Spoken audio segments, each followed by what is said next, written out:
नमस्कार। आज आप सभी का मेरे चैनल हम और हमारा हिंदू धर्म पर स्वागत है तथा आप सभी का बहुत बहुत धन्यवाद जो आप लगातार मेरे व्यूअर्स बढ़ रहे हैं।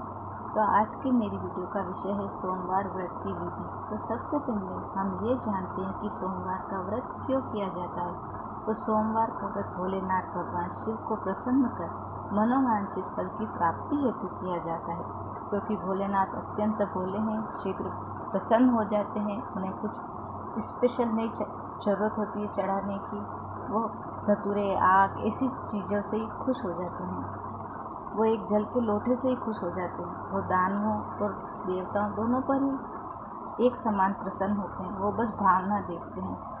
तो सोमवार का व्रत करने से जातक की आयु बढ़ती है, उसकी ओजस्विता में वृद्धि होती है तथा साधक व उसके परिवार के सभी कष्ट जल्दी दूर हो जाते हैं। तो इस हेतु आप सुबह जल्दी उठें, स्नान करें तथा सोमवार के 16 व्रत का संकल्प लें। ध्यान रखें कि आपको यह संकल्प जो है सोमवार के 16 व्रत का उजाले पखवाड़े में लेना है, अर्थात अमावस्या के बाद जो सोमवार आए उस दिन आपको यह संकल्प लेना है, जिसे हम उजाला पखवाड़ा कहते हैं। तो सुबह जल्दी उठ स्नान आदि से निवृत्त हो, शिव जी की पूजा करें। इसके लिए आप निकट के किसी मंदिर में जाएं या घर में ही छोटा सा शिवलिंग स्थापित करें। पर घर में शिवलिंग रखते समय आप इस बात का ध्यान रखें कि वो एक अंगूठे से ज़्यादा बड़ा ना हो। पूजा में भोलेनाथ जी को सफ़ेद पुष्प, जो कि आंकड़ा या धतूरे का हो सकता है, चंदन, सुपारी, मौसमी फल, केला, जो भी अमरूद जो भी मिले आपको, वो बिना टूटे हुए चावल, पंचामृत, बिल्व पत्र, घी, शक्कर, धतूरा, प्रसाद के रूप में सफ़ेद प्रसाद जो मावा, मिश्री या अपने जो देसी खांड होगी वो भी चलेगी, गंगा जल, कपूर, दूध, दही अवश्य शामिल करें। व्रत की कथा पढ़ें और सुनें और सारा दिन मन ही मन में भगवान शिव की स्तुति करते रहें, उन्हें बारंबार याद करते रहें तथा शाम और सुबह दोनों के वक्त उनकी पूजा करें, आरती करें और संध्या के समय पूजा उपरांत ही व्रत खोलें। सोमवार के दिन कुछ ऐसी बातें भी हैं जिनकी जो ऐसे ही अफवाहें फैली हुई हैं, तो मैं आपको बता रही हूँ कि आप इन 5 बातों का अवश्य ध्यान रखें। पहली बात तो ये है कि सोमवार के दिन आपसे भूलकर भी दूध या दही का अपमान ना हो, यानी कि वो आपके हाथों से गिरे नहीं। शिवलिंग पे हल्दी या कुमकुम ना चढ़ाएं, टूटे हुए चावल ना चढ़ाएं।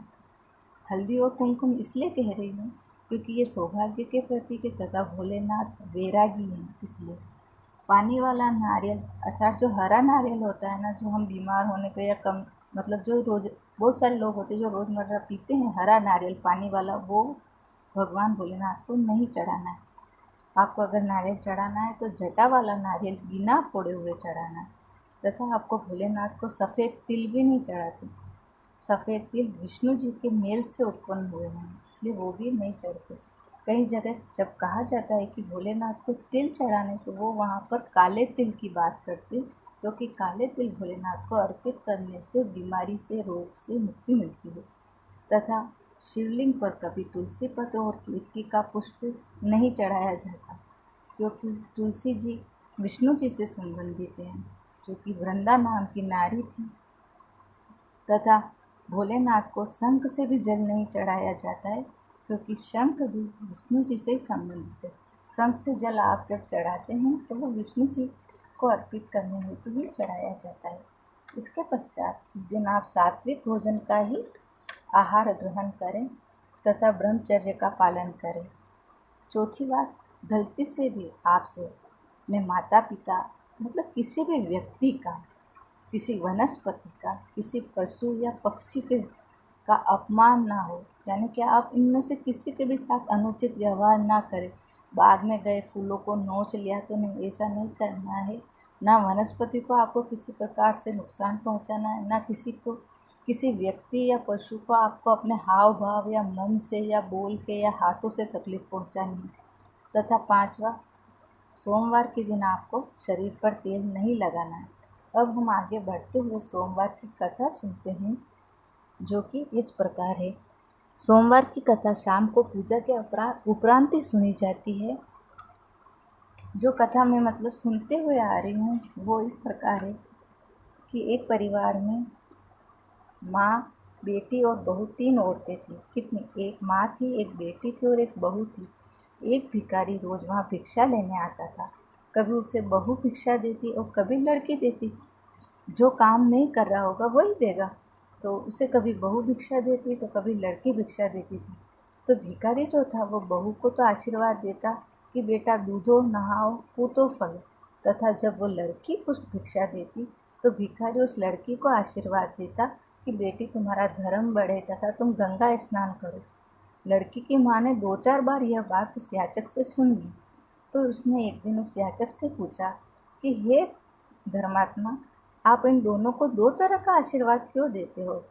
तब वह याचक बोला कि हे माता, तुम्हारी जो कन्या है अर्थात जो तुम्हारी बेटी है उसका सौभाग्य खंडित है।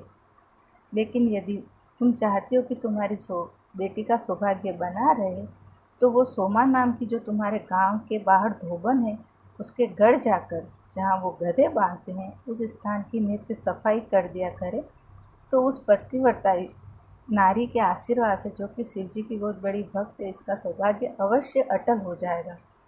अब हर माँ की इच्छा होती है कि उसकी पुत्री सौभाग्यवान हो। तो उस माँ ने भी अपनी बेटी को कहा कि बेटा तू सुबह सुबह अंधेरे अंधेरे जा उस धोबन के घर की सफाई कर आ जहाँ उसके गधे बनते।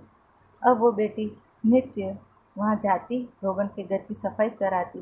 धोबन रोज देखती है मेरे घर की रोज सुबह सुबह कौन सफाई कर जाता है, वो भी उस जगह की जहाँ मैं गधे बांधती हूँ। एक दिन उस धोबन ने सुबह जल्दी उठ के वहाँ पे निगरानी की तथा उसने उस लड़की को देख लिया। उसने उस लड़की का हाथ पकड़ा तथा उससे पूछा कि बेटा तू यहाँ रोज़ सफाई करने क्यों आ रही है, तेरा मेरा नाता क्या है? तो कन्या ने कहा कि हे माता, नाता तो कुछ नहीं है, पर मेरा सौभाग्य खंडित है और मैं अपना सौभाग्य बना रहे और मैं तुमसे आशीर्वाद लेने आती हूँ। तो धोबन ने उसे सौभाग्यवती होने का आशीर्वाद दिया तथा वो उसके साथ उसके घर गई, मतलब कन्या के घर गई वो धोबन। और उसने कन्या की माँ से कहा कि हे नारी, जब इसकी शादी हो, मतलब उस कन्या की शादी हो, तो तुम मुझे अवश्य बुलाना। शीघ्र ही उस कन्या के विवाह का समय आया तथा धोबन को बुलाया गया। धोबन अपने परिवार के सदस्यों में बोली कि देखो, मेरी अनुपस्थिति में यदि मेरा पति मर जाए तो मेरे आने तक उसका दाह संस्कार मत करना। उधर धोबन ने जाकर उस कन्या की मांग का सिंदूर, अपनी मांग का सिंदूर उस कन्या की मांग में लगाया और भोलेनाथ से प्रार्थना की कि उसका सुहाग बना रहे। और इधर इसका इतना कहना हुआ और उसका पति मर गया। परिवार के लोगों ने सोचा कि धोबन आकर अधिक रोना धोना शुरू कर देगी और यह भी संभव है कि वह सती होने की जिद करे। अतः उन्होंने सोचा कि उसके आने से पहले ही दाह संस्कार कर देना चाहिए, अर्थात उस धोबन के पति का दाह संस्कार कर देना चाहिए। जबकि सोमा को अपने शिव जी की भक्ति पर विश्वास था और वह उस विश्वास को ही मन में लेकर घर लौट रही थी।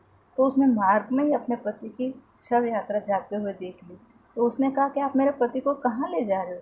तो सखी ने कहा, अरे तुम्हारा पति मर गया था, हम इसका अंतिम संस्कार करने चाह रहे हैं क्योंकि हमें भय था कि तुम सती होने की जिद करोगी। उसने कहा, नहीं नहीं, मेरा पति तो जीवित है और मेरा सौभाग्य तो अटल है क्योंकि मेरे को सौभाग्य शिव जी ने प्रदान किया है। और उसने यह कह के पति का शिव वहीं एक पीपल के वृक्ष के पास रखवा दिया और पीपल की पूजा कर शिव पार्वती का ध्यान किया। पीपल की 108 परिक्रमा कर उसने अपनी अंगुली काट के थोड़ा सा रख अपने पति के शव पर जैसे ही छिड़का, उसका पति जीवित हो उठा। और तभी भोलेनाथ जी प्रकट हुए, उनके साथ पार्वती जी भी थी।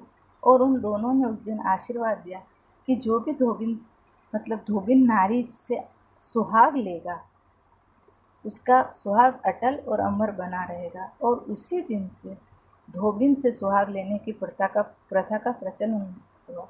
अर्थात जब शादी होती है तो पहले धोबन को बुलाते हैं और वो धोबन आकर के उस औरत की मांग भरती है, उसके पश्चात ही वो जो वर होता है वो वधू की मांग भरता है। इस प्रथा का प्रचलन शुरू हुआ। हे भोलेनाथ, कथा सुनने वाले, कहने वाले तथा आगे सुनाने वाले सबकी इच्छा पूरी करना। जय हो भोलेनाथ की।